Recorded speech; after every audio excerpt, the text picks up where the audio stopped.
Welcome to the podcast, everybody. Amy and TJ both here, and I'm excited about today's podcast. How about you, TJ? I'll get back to you here shortly about it. Don't know how this is going to go.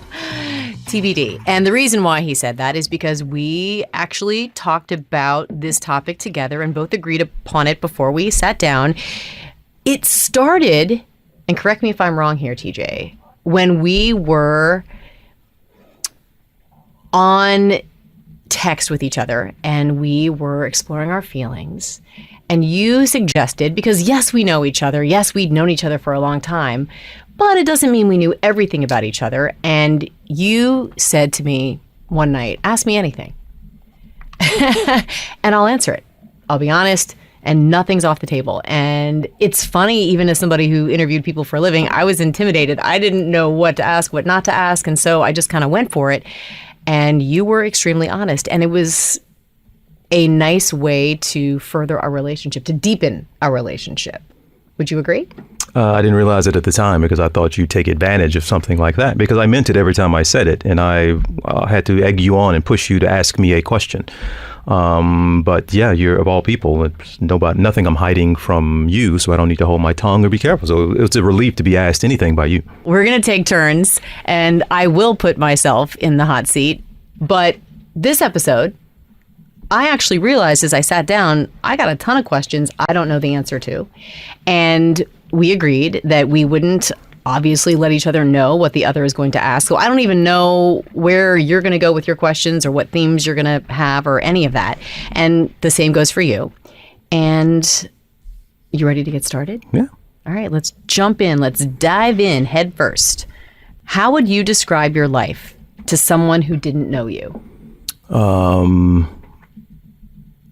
A life worth living that has the highest of highs and the lowest of lows. But not one I would ever take back. It was full of opportunity and love and family. And I took those lessons with me and led to great success. But then some of my greatest failures, those are the lessons I had to learn on my own and not things I got from the family and love coming up. So I have lived a wonderful life that I wish everybody had. All the highs, and actually I wish some of the lows, because they were some of the biggest lessons. What do you need that you don't currently have? Probably a scheduled colonoscopy. My sister got onto me of this 2 days ago, sent a text, asked if I had one. I said no, and she said, well, you're getting older, you need to get one. So that's the only thing I can think of. I like what Tish asked you to do. That's good advice. What from your childhood would you say shaped you the most? The most is a tough one. Maybe my experience, my time in Turl, Arkansas, a country little town about 20 miles outside of where I grew up. That's where my granddad was. And I was very close to him and coming up, and I spent so much time in that back and forth and that family element in Turl, Arkansas, that I think so much of what I saw and experienced there shaped. I mean, I think about uncles and aunts and cousins and things that I do that I got from them that I don't even realize. So I would say just having my granddad, that guy in such close proximity to me, a guy who only had a third grade education but got 7 kids through college, and who was a great entrepreneur and a businessman and did well for himself. And he was just, that experience is huge for me in my childhood. You have a quote from him on your arm, one of your tattoos. That's a long story. The tattoo only says, make them all happy. And that's a reminder. I lost my granddad in 2016, but he was maybe the closest person to that point that I had lost. But a childhood memory of mine, sitting at a window, I was probably 6, 7 years old, and just sitting at his feet around the holidays. And he's just, he's holding court and just talking trash like he always does. And he said to me, why would you ever get married and try to make one woman happy when you can stay single and make them all happy? Now, that's my granddad. And how old were you? I was 6 or 7. Oh my gosh. He was just messing around, being silly and joking, but it was, to this day, a memory from birth to 18 years old, I don't have more vividly than that one. And it was just a very special and cool and funny moment with my granddad. And I got the tattoo after I lost him to honor him. What is your first memory? Falling down the steps in kindergarten at a circus field trip, and a big dude in cowboy boots having to stand at the railing as I was going down the step to keep me from falling over down maybe a few stories to the level below. That is my first childhood memory. Falling. Falling down some steps and being saved by a white guy in cowboy boots. No wonder I'm messed up. Oh my goodness. It's funny because they say your first memory is usually a traumatic one, and that's why you remember it. It's the first one I remember. Wow. Okay. Were you born with swagger? Yeah, that's that. Get my mom in there and ask her that. My guess is yes. I was born, my due date was August 16th, 1977. That will sound familiar to some folks because that ends up being the day that Elvis Presley died. August 16th, 1977. So I always know the anniversary of his death. It'll be 47 years this year because I'll be 47. But I ended up being born on August 19th. So I always joke, I just wanted Elvis to have his moment. I didn't want to come into the world and try to take some of the spotlight away. So I guess I had swagger from birth, if you want to put that story together. Maybe you're Elvis reincarnated. Whoa. Ever think about that? I have not. He went upstairs to meet the big guy and then came back down. You never know. I think it's possible. What is something that you would like to change about yourself? My sleeping habits. That's just a health habit. I would like to change. I'm getting better about it, but I have a difficult time forgiving and giving people a second chance who aren't already in my circle, my world. Like I meet new people or whatever, somebody I'm not that close to. They screw me once and I don't necessarily let that person back in. But I want to do better about being more forgiving. Okay. That's what I'm saying. What is something you'd like to change about me? Don't want to change anything about you, baby. You're perfect. I think you said that a little too quickly. That is my answer. I won't follow up. What do you miss most about your life before the tabloids released those pictures of us? Anonymity. There was an ease, I should say. I think a complacency, which you can argue that that's all what we all want. We all say we want adventure, we want something new, but truly we'd like to be comfortable and not stress the hell out all the time. But I think there was an ease and a comfort, just generally speaking, to life and the direction it was going that I think I let sometimes creep back into my head, but I would never go back to that. Well, I was just going to ask the next question. Would you go back to your old job if you could? There's a lot of ifs in there. And does that include working with you? Does that include working with some of the same folks that are still there? That would involve a lot. But generally speaking, I can't see a path to doing that. Okay. Now, I shouldn't say a path. Obviously, nobody's over there is thinking about us coming back. But I couldn't set up a scenario that actually makes sense. Okay. What is the biggest misconception people have about you? That I'm outgoing. That I am the life of the party and an extrovert. Okay. I would agree with that. What is the hardest decision you've ever had to make? Don't know. There have been a lot of difficult decisions that shaped life and would have changed the course of my life altogether. I had to make a decision to where I was even going to go to college. I had to make a decision to take that job or not that job. I had to make a decision to get married. I had to make a decision to get divorced. Made those decisions twice, actually.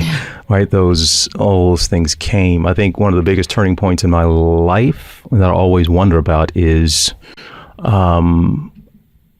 I had an opportunity to go back to Little Rock, to my home state, at least Arkansas, and be a main anchor at a station there.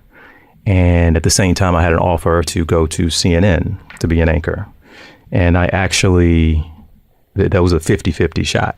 And a lot of people thought I was crazy. One of my best friends at the time ended up having to talk me out of Arkansas saying, look, they'll always be there. CNN doesn't always come calling, is what he told me. But I was at that point in my life to where I was 25, 20, no, 20, I was 28. I was 28 at the time. 28 years old, willing to go back to Little Rock and be the big fish in a small pond and live out a quieter existence. I was willing to do that, and I almost did it. So that was a very hard decision that I think back to, and wow, that really, really would have changed the direction of my life in a lot of ways. Yeah, it certainly would have. What would you say is your biggest turnoff? I'm talking about when you are dating someone. Smoking. I can't deal with. Oh, I did know the answer to that. Yeah, it's non-starter. I was trying to ask questions I didn't know the answer to, but I actually knew the answer to that. Yeah. Just forgot. All right. What's your biggest turn on? If a woman can't put on, that sounds weird to be sitting here with my girlfriend talking about. If I'm dating, I asked the question. It's fair. If she can't put on jeans and a white T-shirt and belly up to the bar, have a draft beer, and watch a football game on a Saturday, we're not gonna work out. But if she does, it's a good start. All right, that's a point in my corner. What do you look for in a partner? Like, what are the qualities that matter to you the most? There has to be at this point, we all say we want to be happy and seeking happiness, but I find it to be peace. And anybody that disrupts my peace is a problem for me these days. So what I look for somebody who is self-aware, self-confident, certainly not clingy. I guess independent is one way to say that. And but you just can't disrupt my peace. I need someone who is comfortable with who she is, because I don't need to have to deal with you and your issues. Somebody I learned that later on in life, but so many relationships, partners I've had, the problem is I'm not healthy enough to help anybody else. So I need somebody who is in her own good place, so it doesn't disrupt the work I've done and the peace I have finally been able to get. This sounds like an interview question, but I'm actually curious what the answer is. What would you tell 22-year-old TJ just getting out of college? Have a good time, homie. Have a good time. I absolutely would. Go get them. Have a good time. Enjoy yourself. All I can say is, look out, be careful, do the best you can. Try not to hurt yourself or hurt anybody else. But other than that, I would not be sitting here with you, the love of my life, if that 22-year-old TJ took my advice and did anything different. Yeah. You got to go on that path and go on that journey, and you don't know where you're going to end up. So I won't ask the questions, do you have any regrets? Because the answer would be no. The only one is I kind of regret that I didn't continue playing football out of junior high school. It sounds crazy, but I stuck with basketball. I was always a pretty good basketball player, and I had some smaller college opportunities out of high school. But as good as I was in basketball, I was a better football player. And if I actually broke my ankle, and I said, to hell with this after I broke my ankle. But if I had continued with football, I kind of wonder. I wouldn't call it a regret, but that's the one thing. Do you think we would have been friends in high school? Well, I should qualify that by saying, where were we attending high school? Some neighborhoods, some blocks, some cities. Maybe we would have never been rolling with the same crowd. But generally, I think what your question is, yes, but we would have cut up and clowned and gotten in a lot of trouble. But yeah, personality-wise, and you and I, we would have been fine. I think we would have been the kids who were separated in class for talking too much. You always say that. Yeah. But I thought you were going to take the opportunity to point out that you were in middle school when I was in high school, but no, you said, would we have been good in high school together? I just thought you might take the opportunity. No, it's fine. And it was college. You were in college when I was in junior high school. No, we did some numbers. Yeah, because junior high school to you was 9th grade, and that's 7 through 9. That was different for me. Middle school was 6 to 8. So in my world, you were in high school when I was in college. When you were a freshman in college, was what year? 1991. You know what I was doing? I was in junior high, West Junior High in West Memphis, Arkansas. Yeah. Yes, home of the Blue Imps. That's where I was when you were a freshman in college. So, wow, Yeah. I guess I did have swagger, right, Andy? All right. I would tease some of the questions I'm going to ask you, but I don't want you to prep for them. That's So fine. stay tuned. We'll be right back. No problem.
Welcome back, everyone. TJ remaining on the hot seat, and I'm going to just dig right in. So, what do you worry about most, TJ?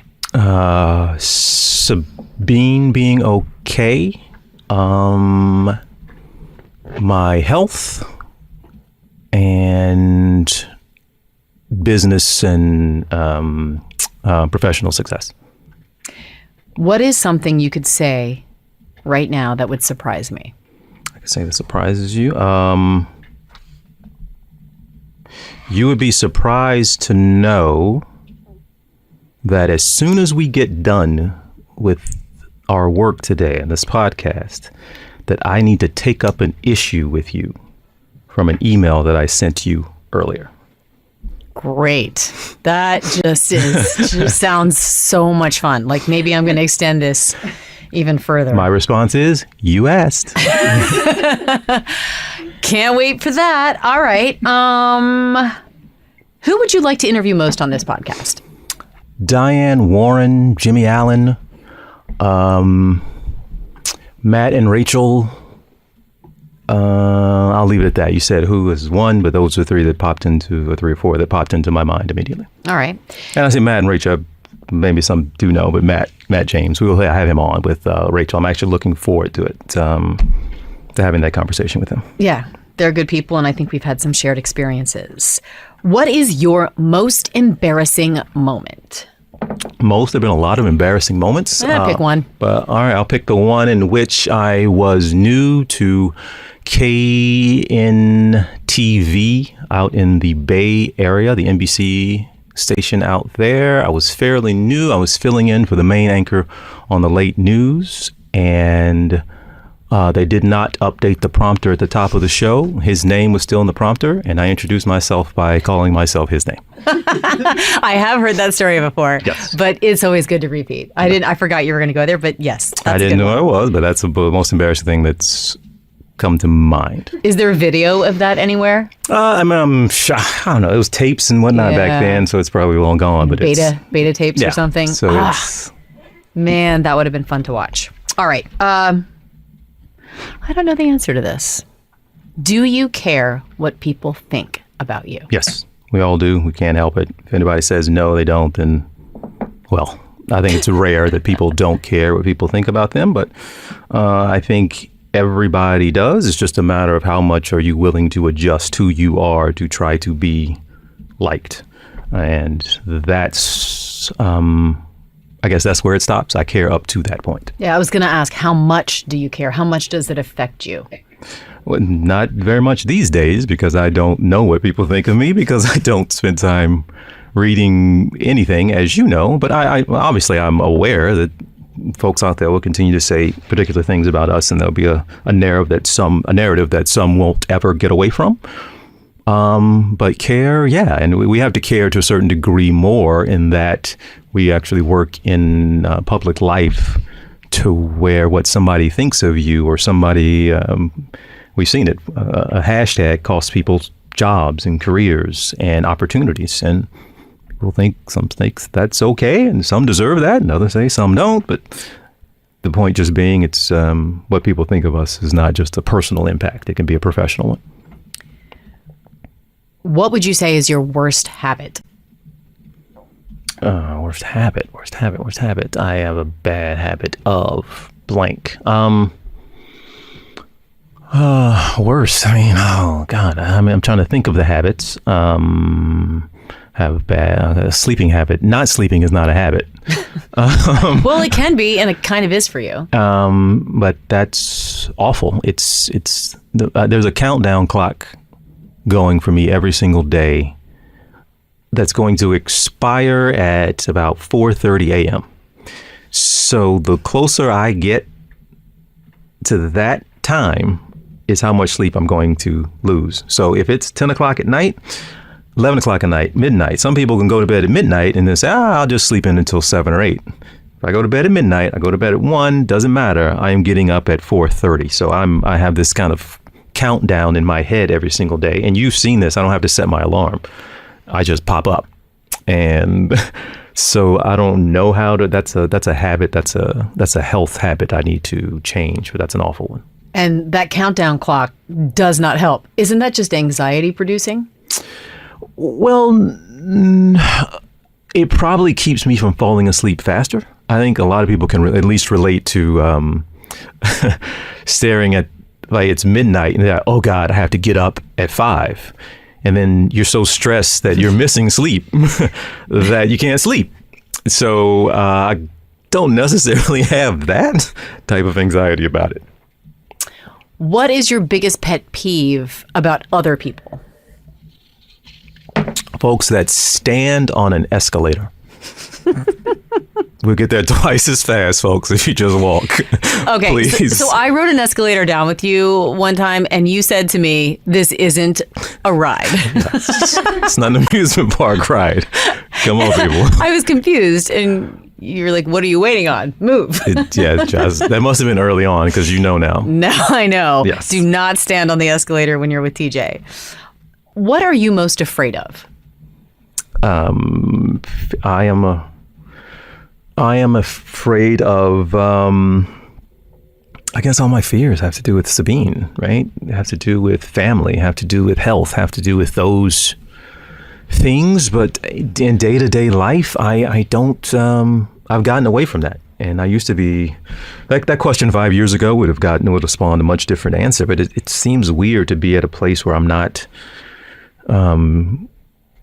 daily or generally fearful or worried or scared of something. Fear? I don't know.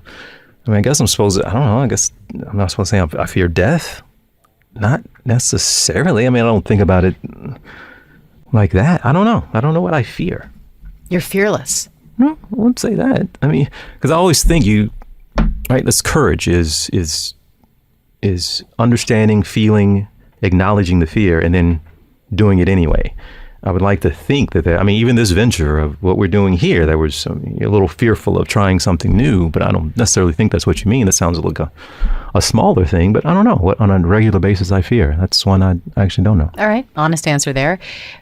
Other than smoking, what would be a relationship deal breaker for you?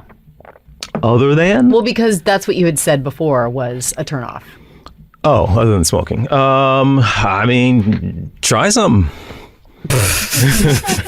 Is that a challenge? Give it your best shot.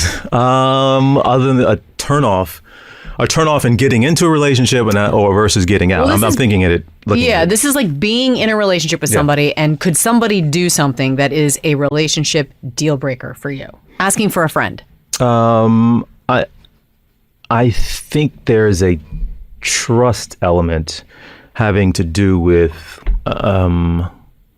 right, you told me, it's not a deal breaker, but you told me something not long ago that you had never told me because you revealed to someone that we were dating and you hadn't told me that you did that ahead of time, even though I'd asked you before. We talked about it plenty and you never told me that. Those types of, like, I feel like that was a betrayal of a friendship, even more so than a betrayal of the relationship. And that, I don't want that stuff to stack up. Yeah. So that would drive me crazy, because then everything I'm thinking, well, I asked her not to tell her parents that, and she did it anyway. Well, I asked her to do this, and she did it. It's those little things that would break down a trust, certainly, that I've formed with you over a decade now. Yep. Okay. That makes sense. What is the most meaningful compliment you've received? Being a good daddy. That makes sense. And you are a very good daddy. What would you say is your biggest insecurity? I have bad feet. I'm kidding. That was just to buy me some time. And you now have a very bad toe. Yeah, that was... We know. We saw. I only said that to buy some time. That's okay. I'm going to be doing the same thing. Come on with a real answer. What would you say? It was a What's insecurity? your biggest insecurity? Because you don't seem like a very insecure person at all. In fact, I feel like you are one of the most secure people I've ever met.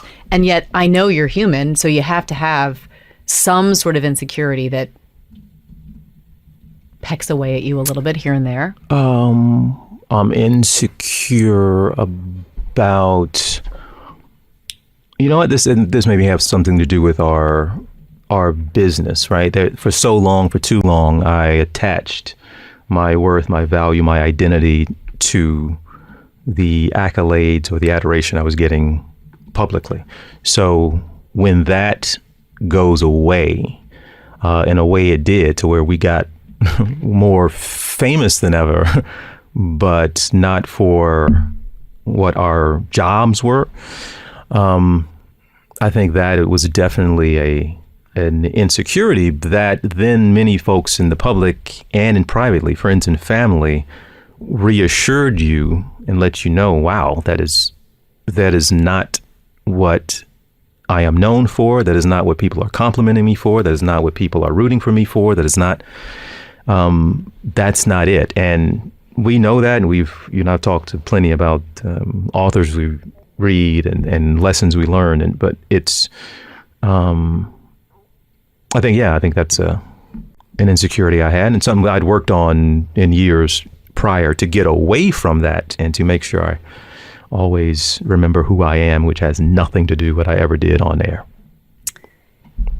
You actually set this question up earlier with one of your answers, but I already had it written down. Why is it so hard for you to forgive? And I put me in parentheses, but just in general. I don't know. I actually could probably go back somewhere if I had to unpack this with a therapist. But I have always been that way. I don't know. I've always been that way. Just, and again, it's more so. I can forgive people who are I forgive my sister, my mom, you, my close friends. We all get into beefs, but when it's someone who's just, I don't know that well, if it's someone, I just have a difficult time being disappointed, let down. Maybe those are some of my own expectations, but I just don't let a whole lot of people in. What is your love language? I can't ever keep up with what these damn things are. It's 5 of them, and then y'all say it's 6. I don't know. If you had to pick between, I think, physical touch, words of affirmation. It's the gifts in there, right? Gifts is in there. Probably words of affirmation. Words of affirmation. I swear and then we've it was done this acts once. of service. I think I'm missing one. Quality time. Quality time is the other one. Quality time's a big one for me. Okay. Yeah. So those two? Words of affirmation and quality time? The gifts is in there, right? Okay, so all of them. I'm trilingual when it comes to love languages. I like that. All right. When did you know you loved me? I think from birth there was something. Oh my God. There was kind of something on that August 19th in West Memphis all those years ago. Just a hole in my heart from birth. Doctors couldn't figure it out. Oh my God. Honest answer, please. Look, I'm still not sure. Okay. I'm dealing with. That was a joke. Everybody got cold and quiet in the room. Jesus, you sold that very well. Wow. Even I kind of sucked my breath in that Emma moment. and Andy got stone cold quiet. Oh man, he's just snorting about it over there. Jesus, that's a good laugh. That's a good laugh. Loved you for a long time. Loved you been in love with you in this way when I knew that, and I'm thinking of it in my mind, like, when did I know I'm in trouble? When did I know, this needs to be addressed? I can't pinpoint. But post-pandemic, 2020, when was that? Damn, girl. I mean, we started working together in 2020, like closely. We always worked together, but we actually shared an anchor desk. After that, I'm looking. Fall of 2020. It was early 2022. We didn't start talking about it until much later. But when I thought there was an issue was, for me, was 2022. Going into, I don't know, spring, certainly summer, but spring of 2022 is when I would say. How do you motivate yourself when you're feeling down or uninspired or just low? What do you do? I have learned now that I need to stop and rest and take a beat. Usually I would try to push through. I would pop another 5-hour energy, stay up all night. But I've learned now that sometimes I'm less productive by staying up for 3 hours and not getting anything done, instead of just taking a 1 hour break and being much more productive. So I've learned that to motivate myself, I don't need a whole lot of it. I get down and I get low, but when I do that, I need rest, mental rest, physical rest. But as far as motivation, you've seen this time and time again. The alarm doesn't have to go off. I don't hit snooze. If it does, I hit off and jump out of the bed, and I am off and running. I don't need to go get tea first and rub the crust out of my eyes, and I'm ready to go. That's me every day. What is your best life advice for someone who is starting out in adulthood? Like, what would be your best advice that with everything you've learned, everything we've been through, what would you say? I would tell folks, don't let perfect get in the way of good, which is some great advice I got a while back. At this point, you have, given all we know, I don't know what to advise anybody. Good luck. What we went through. But no, you have to screw up early and often. Make as many of those. Don't be afraid when you're 18, 19, 20, 21. Don't be afraid then, because you can actually make a mistake you can recover from. But screw up early. Don't get scared early, and do it absolutely all. And maybe you have time in life to correct some of those mistakes you made early on. Wow, I wish I had gotten that advice about 20 years ago. Okay, so lightning round when we come back. Stay with us. Okay, here we are with a lightning round for TJ Holmes. Favorite movie of all time? 10 Commandments. Oh, that's surprising. Yes, Charlton Heston, Yul Brynner, that movie. Favorite movie of all time. I did not know that. Yep. Very interesting. Okay. What's the last thing that made you cry?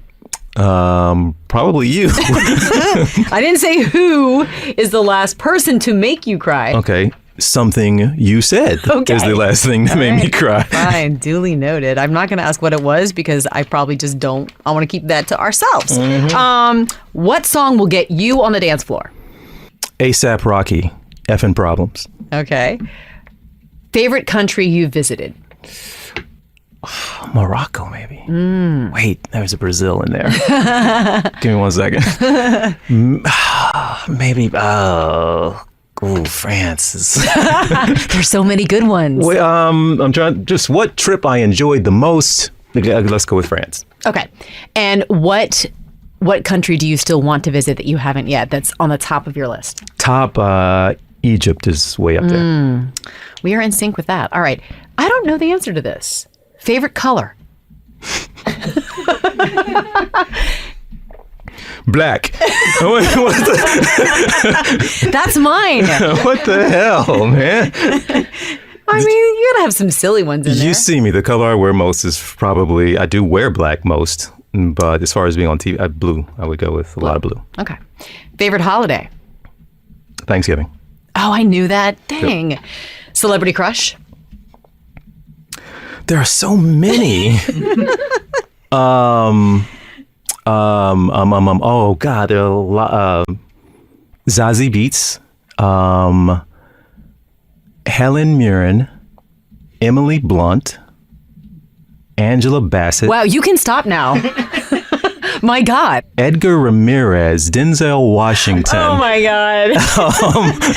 I should have qualified that question. Name your favorite or your biggest celebrity crush. Sorry, there's a list. It's okay. I liked it. Last thing you searched on Google. Damn, I don't know. That's a good shot. Check? Yeah, check it. Okay, you want to ask the next one while you're waiting on this? Okay. Do you believe in astrology?